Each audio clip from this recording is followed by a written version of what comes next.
दुनु समधी खेले जुआवा ताश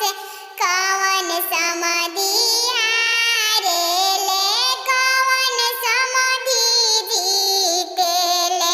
कवन समधी जुआवा में हार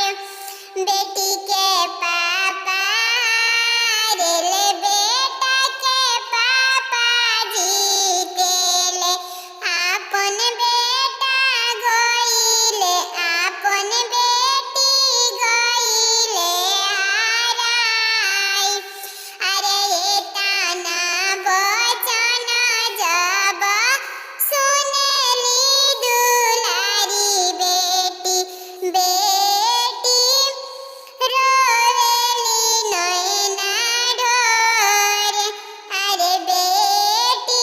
रोवेली नैना ढोरे अरे खेलत रनिया माँ तोहरा आंगनवा हो मांगी